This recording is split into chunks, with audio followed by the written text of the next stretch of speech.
Hey guys, what's up? How are you? Welcome back. It's me, Bot, your action figure enthusiast and video game aficionado.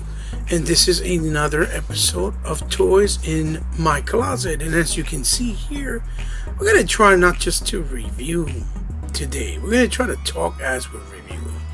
Try to get a little more in depth, because this is a figure that I haven't seen many people pick up, but it is the last figure in the Mcfarlane Harry Potter line from his brand new style of 22 points of articulation. And she didn't come out with the initial first wave right away. She took a while. She just started hitting stores shelves, I believe, at the beginning of January. And I was able to order her online and get her because I still haven't seen her outside, really, to be honest, in the wild, in none of the local stores where I have seen the other Harry Potter figures, such as, Walmarts and stores like, Targets and even your local Walgreens. Hermione is one of the characters that I haven't seen yet to this point, and you see I have it here in the turntable showcasing her, and she is a very, very nice looking figure. Very nice. But you can tell that this is still something that was probably in production a lot earlier in the in the I guess changing process of Mcfarlane, going into the new articulation style with his figures.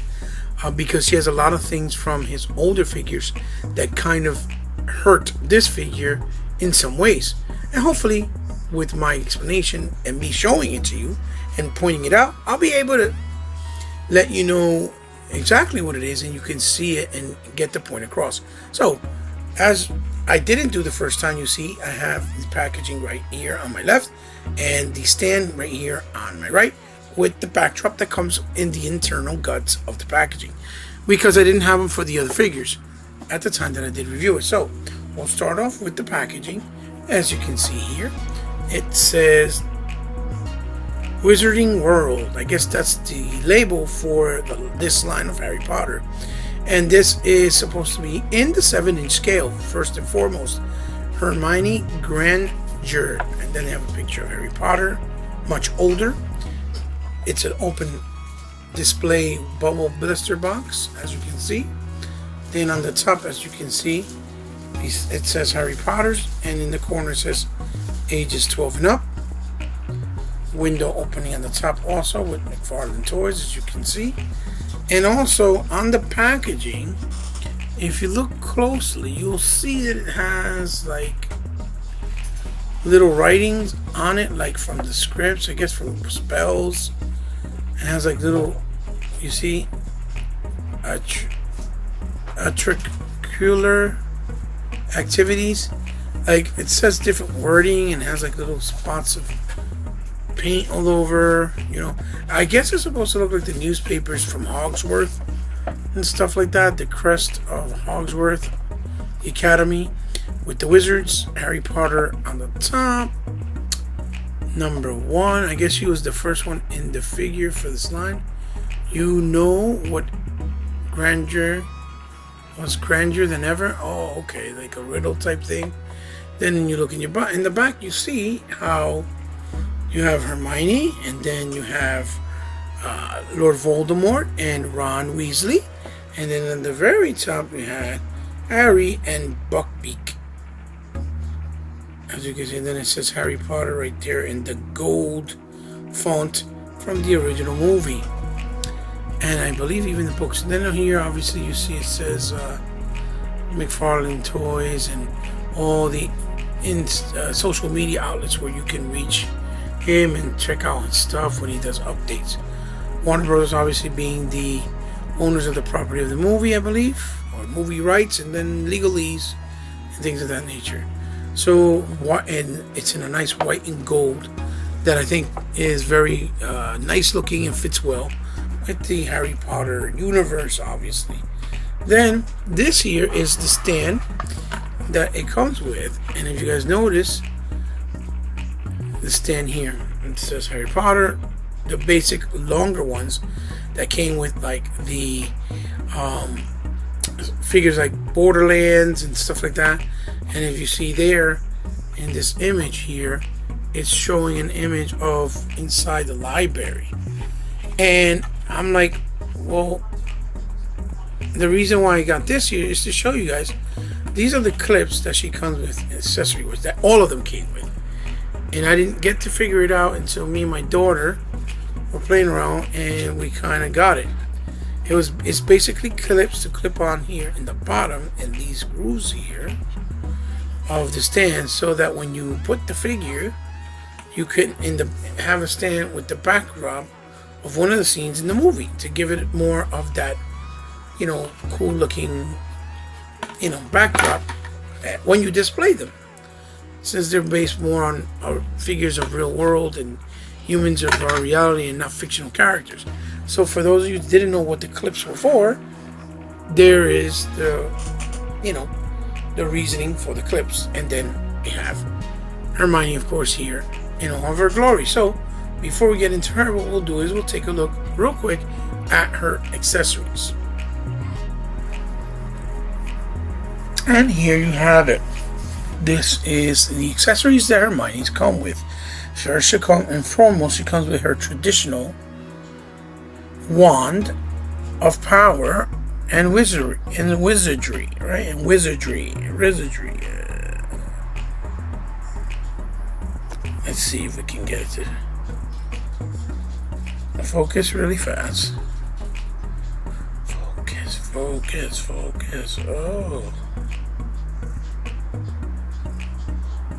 Oh, there it is. And you see how it has a lot of nice little details. It looks like it's made out of a specific wood branch. I don't know if it has anything at the end of it. I can't really tell. No, I can't really tell. But hers is really, really soft. And longer than all the other characters, by the way, for some odd reason. But it's really, really soft. It looks good. It looks cool, but it's just very simplistic and minimal and kind of thin, and it feels like you can lose it. And then, obviously, she comes with the stand. Clear stand here with the actual stick so that you can plug right in the bottom here for her magic power, which at this moment I forget again what they call it. Forgive me for that and excuse me. It's actually a translucent baby blue with white clear, and it is a seal. It looks almost made like it's made out of water. Very nice looking piece. An accessory, simple but very nice. See the little hands there in the back like so, and over here in the front. Really elegant looking and shiny.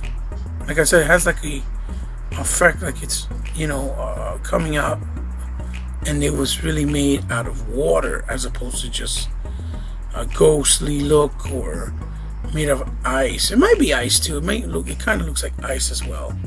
I can't really say it doesn't. And then the back looks like a tail, but it's supposed to be the mist of back here, or it's coming out of the actual wand when they cast a spell. I think it's their Patronus, and you put it like so, and this in here, and it looks like that coming out of the you know, the wand of wizardry out of when they're doing their Patronus, because that's what it is, the Patronus power. So as far as accessories, that's all she brings. Very minimalistic, and obviously the stand with the backdrop, very simple. But again, that's mostly the things that in the Harry Potter universe they had, unless of course they would have done the original ones when they're younger, which I don't know if Mcfarlane is, that come, you know, with the robe. So now let's look at Hermione herself. And here we have Hermione in front of us, and as you can see, she looks pretty nice. She doesn't look bad at all. Now, let's grab her out of here and bring her closer into the field of view, which is up close and personal in the camera. And look at that. Right away, immediately you notice how very well that face sculpt was executed. Really, really, really nice. You can see right there the lip paint, the rosy pink, the spots, her hair sculpt.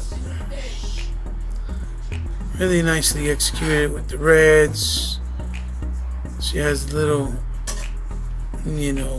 headband holding her hair as a whole in black, as you can see, with the washes and highlights in there of a little of orange. Looks very, very well done. The skin looks soft on her. The eyebrows look nice and clean. This looks like Hermione older, absolutely. And this is not face print technology.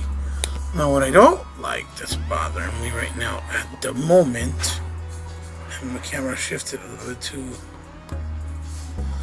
is that in this camera, because of how it is, and I guess the lighting, you'll see a difference between the neck and the face paint, and this part here of her upper chest area, where the bones of her collarbones are, or the indentations are.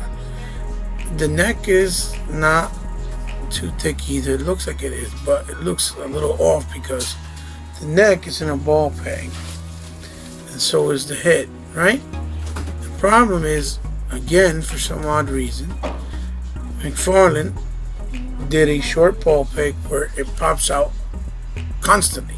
This is the third figure that I have that does this, and it's all the figures that were within this style, and the ones that carried the older style, more squarey and long style of stands, which leads me to believe that these were probably in production to come out earlier and were pushed back for another date to bring out some other stuff that was more in time and more in style of what was going on, to also have something in the market, which is completely understandable, that was going to sell quickly off the toy shelves. Because Harry Potter, let's be honest, it's been a long time since the last movie, and the Fantastic Beast series, I don't think it's as well received, or has been as well received as the original 7-book trilogies that they did, or quadrilogy, or 7 trilogies, or whatever it's called. Anyway, so now we're going to look at her hoodie, and it's really nicely done in a rosy pink, reddish or light reddish, with the gold zipper. The denim jacket is really well done, with the gold buttons, the pockets, the gold buttons there. That denim wash of white in the creases, as you can see, like the way it starts to lose coloring in the crease area of any denim jacket. The ruffles and the creases in the back, and the hoodie that's going overlapped by her, obviously, her ponytail, as you see there. But all this part and all these are very hard. It's not soft the way the Mortal Kombat was with Johnny Cage. It's very, very, very, very brittle hard. Feels like the material that he used for years with the movie Maniacs and all his figure that felt more like statues. Now, that's one of the problems that I think is hindering this figure to feel more soft and flexible when you're trying to basically articulate her. We're going to go down and check out her pants real quick, and the woman groin area with some nice black wash in there, as you can see. It's a lot of nice detail that go around like actual jeans. You see the little lines in between. I don't know what kind of jeans these are. If these are Levi's or Crocs or Jordache. You know, I know they're jeans. Then the ball peg is kind of well placed with the bulkiness of the what we would call the bell bottoms and the bottom of the feet, kind of covering it. And then also because he painted it the same color as the denim jeans to kind of lose it within the sculpt. Then she has these shoes. You can see they're really nicely done with weathering and buttons and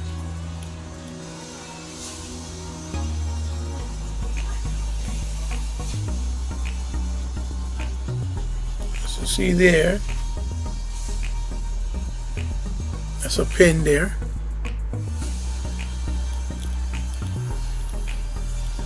As you see,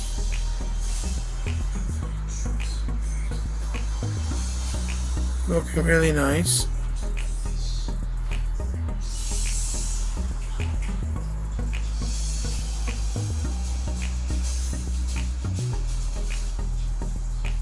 Try to focus it. Yep, there it is. You see that it looks really good. The shoe, weathered, aged, but leathery. So she looks really nice. And these are her hands. She has one splayed open hand, like she's gonna smack somebody or cast a spell or on somebody, and then the closed hand, which is to hold the wand, of course. And then the peg here on this camera again looks like it's a different color. This almost looks like she was pale, like when you look at it in the camera in certain angles, it looks like she was you know, really white and sickly, almost like Casper the Friendly Ghost or something. But it doesn't look like that in person, in real life, when you have the figure in hand. You know, trust me, I'm not gonna lie to you guys. So let's go into her articulation. Her head goes down this much, which is very good. Her head doesn't go up very much, it stays up and stands up that much. Now, she does have the attitude, which goes this way and goes that way. And as you can see right there, it's starting to pop out. You got to keep moving it as you're pressing in. And then she obviously has left and right, because like the other figures, boop, pass out very easily. And that's because the ball peg, and I try to put some nail polish to thicken it. The ball peg on the figure is way too short, and over here it's way deeper in. So you had to make it where it was either fatter, the ball peg itself, or longer on the actual ball peg joint itself. So I mean, it works, but you got to keep pressing it in, pressing it down, because it'll pop out really easy. I'm not gonna lie, that's a quality control issue, but I think it's due to the plastic material also that he used from the older figures. Then here on the arm, it goes up all the way like this, like so, all the way down 180 degrees. And she does have what we can see here is supposed to be the butterfly joint. As you can see, it works, but it's tight. It's really tight. It's supposed to be where it's just loose, and you see what is usually what I do, it works and loosens it up. But you know, is that I warm it up, pop out the hands, take that piece out completely, warm that up, wait until it cools off, put it back, and then you see that it works a lot better and it loosens it up. So it has the movement, it's there. And then this here is the weight, the thigh swivel, but this feels like it's gonna come out even though it doesn't. And then it has the double hinge on the elbow, the universal ball joint that goes left and right, circle, and then you can turn it, and then you can make a hinge in the opposite direction. Then here in her upper torso underneath her her breast area, you see that she has a, look at that while I'm moving her head. Look, you see how her head came right off? While I'm moving this part here, it's a ball socket, and it has range of movement, and it doesn't feel hindered. But when you try to move her forward, this is all she gives you. She only moves forward that much, and obviously, if you want to make it look way more, keeping in mind that Kate Diaz had a ridiculous amount of range from the Gears of War 5 Storm Collectible. So if you're looking down, it'll look like that. Then you straighten it out. Then when you try to move it back, there's really nothing there. Now, at the bottom here, there's another ball joint that has obviously the waist swivel, and it has rocking forward movement too. So that can add a little extra if you do it like that. And you can see all the gappage in there, as you can see. And then backwards is also the same exact thing. You see? Then you have that gappage of the shirt. And because the shirt's so brittle, it doesn't feel soft plastic. It feels like, you know, it doesn't feel or look normal. Like the plastic, being soft, and could probably move the plastic down, and you can't really see it, and it's not visible. So again, the waist swivel, and then she has the split, and then split she can do very well. And then if you look there, it's based off the same hinge.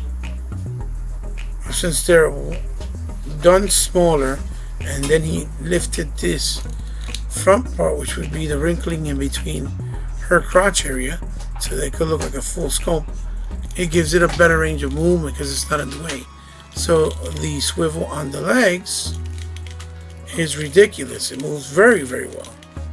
Even though that looks weird, but it does move. It can be done. Then you have the double hinge knee. It goes all the way to the top, hitting her buttocks area. See the sculpt on the back of the booty, of her booty area, and it has the nice pockets as well. Really nicely done. The clothes look like real clothes on him, and that's what I like about them when he does the clothes on real people. And then the ball hinge obviously goes forward that much, back that much, has the toe pivot that goes up super high. Then obviously it goes left, it goes right, and then you have the, again, I have to hold the ball so people can see, as the rockers. The rockers thing. So, oh my god. Without turning, come on. Oh my god, I can't get it straight because that side is loose. It has the rockers, but they're a little bit tighter. Wall pin rockers to the front, they're a little bit tighter because this is the older build of the way he did it at the first character. See how it turns? It's not as good as let's say last one, but if you want to do something that's a little bit easier, then you could always do the turning of the ball socket, hold it, turn it around opposite direction. You could also have it turn like that as well, kind of like in a slant. So that's her. As far as her articulation, that's what she does. Now let's get her into, that's what she does. As far as her articulation goes, that's what she has to offer. So not bad. It's just I feel that the older, harder, brittle plastic hinders her from really having that flexible feeling and movement. Not that you really need it, because they're human characters, and that's not, and that, they don't really fight martial arts in the Harry Potter universe. So what we'll do is we'll take her off the stand and put the accessory on and put her on the other stand so you guys can see what she looks like. So here she looks, and here she is, and what she looks like, excuse me, in her official stand with the backdrop, with the wand in her hand, in the positioning of looking as she's casting the spell with her Patronus, the power of the seal, as you can see.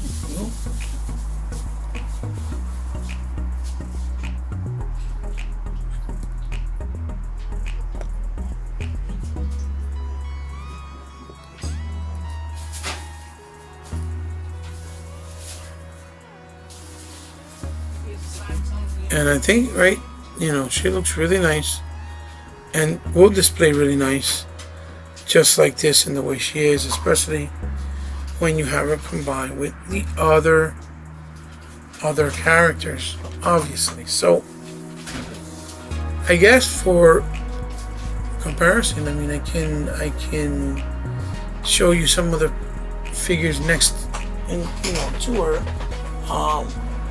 and to have a better idea. And here she goes next to some figures in more or less kind of a range. This is a Leonardo from the Batman vs. Teenage Ninja Turtles 2-pack from GameStop, which is an exclusive. And here we go. We have little Tiny Tina from Wave 1 of the Borderlands, from the first figure wave of Mcfarlane. Lilith back there from Wave 2, and the Psycho Rider from Wave 2 as well. They fit in well, but these are the plastics from figures like these that were real brittle that she has on her. You can see you can pose her a little bit dynamically. And little Tiny Tina here. And I'm looking like a Gelfling from Dark Crystals, Push it to the side without no bias or racism, obviously. She looks really cool. Looks really nice, Could probably do some other stuff, maybe like lifting it up and turning her up the other direction, making her look like she's doing more of a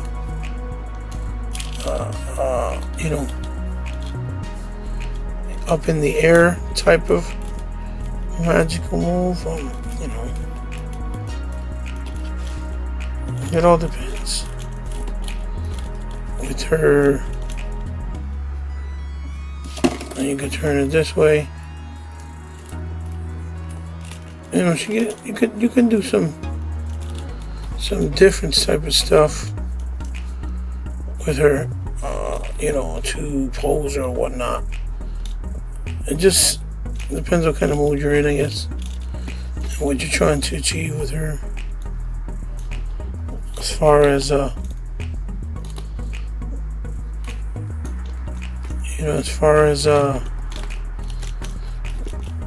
maybe we could turn her like this.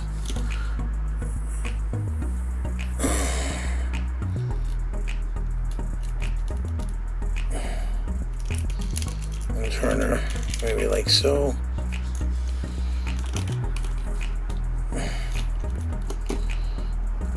Oh no. I'll turn it like so. With her Patronus in the back, like she's going to cast a type of weather spell, maybe.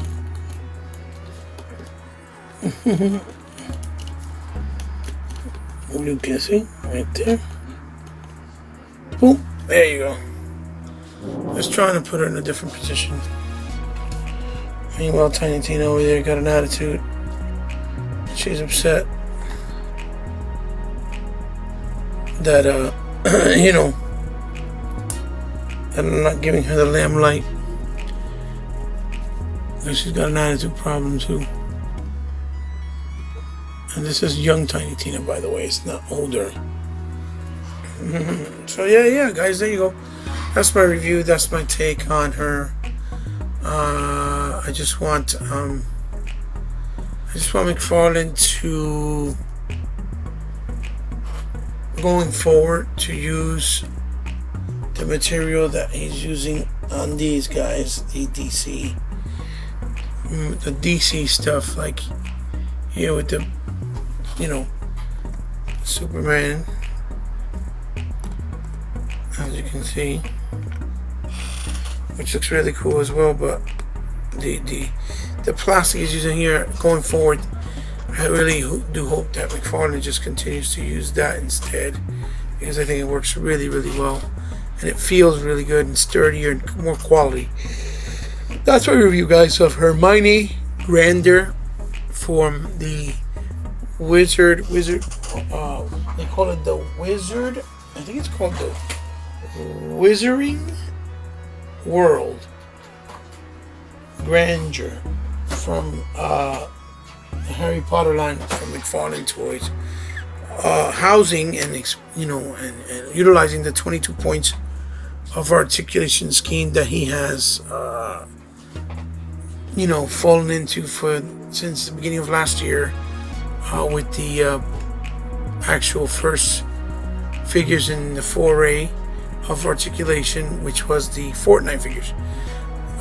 If you're a Harry Potter fan, and there not being many options out there for Harry Potter, and for the price point, I definitely recommend for you to get her, because she looks really good as this piece in the shelf. She's going to stand out and look well with your collection, especially if you're a Harry Potter fan.